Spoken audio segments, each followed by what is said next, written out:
1/2 KG biryani எப்படி செய்யலான்னு பார்க்கலாமா? அதுக்கு தேவையான பொருள்லாம் எடுத்து வச்சுருக்கேன். வெங்காயம், தக்காளி, புதினா, கொத்தமல்லி, கறி, அப்புறம் பாஸ்மதி ரைஸை 1/2 அன் ஹவர் ஊற வச்சுருக்கேன். இஞ்சி பூண்டு பேஸ்ட்டு, தயிர், எலுமிச்சைப்பழம். இப்போ அடுப்பு பற்ற வச்சுக்கலாம். நான் ஒரு 5 லிட்டர் அளவுக்கு வந்து குக்கர் எடுத்திருக்கேன். கரெக்டாக இருக்கும் 1/2 கேஜிக்கு. இப்போ தேவையான அளவு எண்ணெய் ஊற்றிக்கலாம். இப்போ நான் 4 ஏலக்காய், 5 கிராம்பு, ஒரு பிரியாணி இலை, 2 பட்டை சேர்த்துக்கிறேன். இது பொன்னிறமாக நல்லா வதக்கிக்கலாம். அப்புறம் 3 பெரிய வெங்காயம் அரிஞ்சு வச்சுருக்கேன், அதையும் சேர்த்துக்கலாம். அதில் பெரிய வெங்காயம் வந்து நல்லா கோல்டன் ப்ரௌனாக ஆகிற வரையும் நல்லா செவந்து வரணும். அது வரையும் நல்லா வதக்கிக்கோங்க. அப்போ தான் பிரியாணி வந்து டேஸ்ட்டாக இருக்கும்.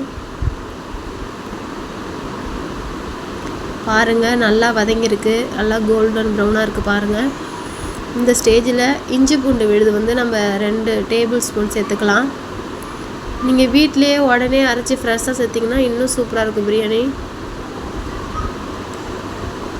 இப்போ இஞ்சி பூண்டு விழுது அதோட பச்சை வாசனை போகிற வரையும் நல்லா வதக்கிக்கலாம்.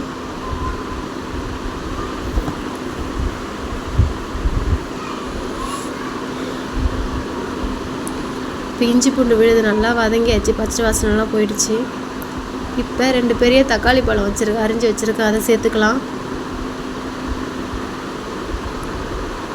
தக்காளி நல்லா மசிகிற வரையும் நம்ம வதக்கணும். இதை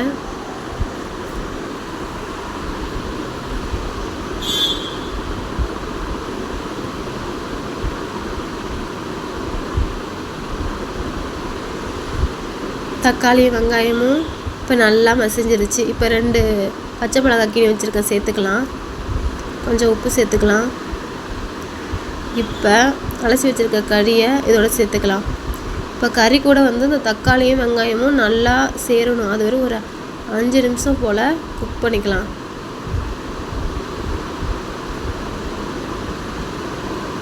நல்லா கிளறி விட்டுக்கலாம்.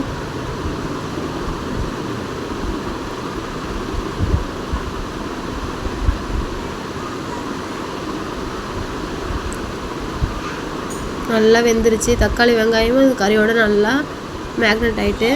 இப்போ 1/4 டீஸ்பூன் மஞ்சத்தூள், 2 டேபிள் ஸ்பூன் தனி மிளகாத்தூள்,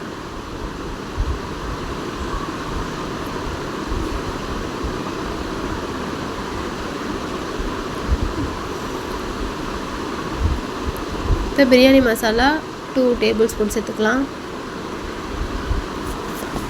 இப்போ நல்லா இதை கிளறி விடலாம். இப்போ நல்லா மசாலா வந்து பச்சை வாசனை போய் தனியாக எண்ணெய் தனியாக மசாலா தனியாக பிரியணும். அது வரை வெயிட் பண்ணலாம். நல்லா ஒரு 5 நிமிஷம் நல்லா அடுப்பில் இருக்கட்டும்.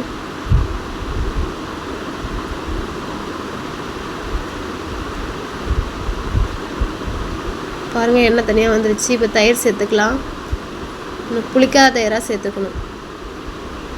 இப்போ நல்லா கிளறி விட்டுக்கலாம். நம்ம கிளறினா தான் தயிர் வந்து திரியாக இல்லாமல் நல்லா ஒரு கிரேவி ஃபார்மில் இருக்கும்.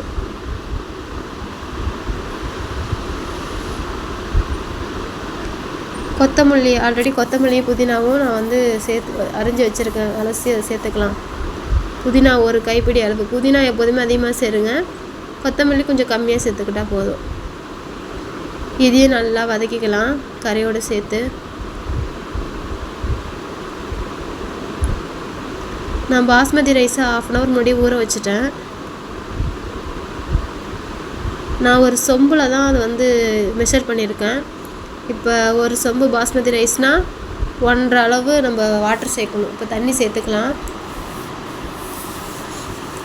நான் 1.5 சொம்பு சேர்த்துருக்கேன் தண்ணி. கரெக்டாக இருக்கும் இது.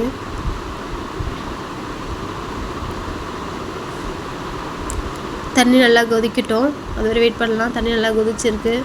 பாஸ்மதி ரைஸ் நம்ம இதில் சேர்த்துக்கலாம். 1/2 மணி நேரம் ஊற வச்சுருந்தேன், இதை வடிகட்டி சேர்த்துக்கலாம்.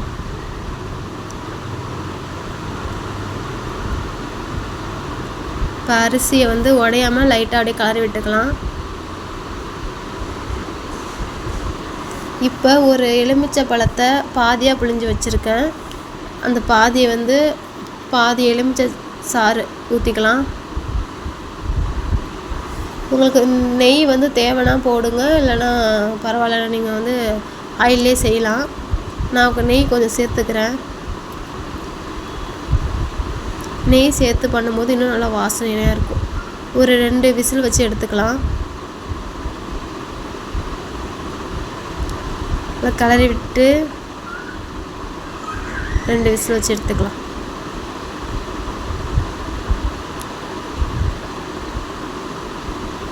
ரெண்டு விசில் வச்சு கேஸ் தானாக வெளில போனதுக்கப்புறம் அதுக்கப்புறம் ஓப்பன் பண்ணணும். பாருங்க, அவ்வளோ சூப்பராக உதிரி உதிரியாக இருக்குது. சூப்பராக இருக்குது. ரைத்தாவோட வச்சு சூப்பராக சாப்பிட்லாம். வாங்க. தேங்க்யூ.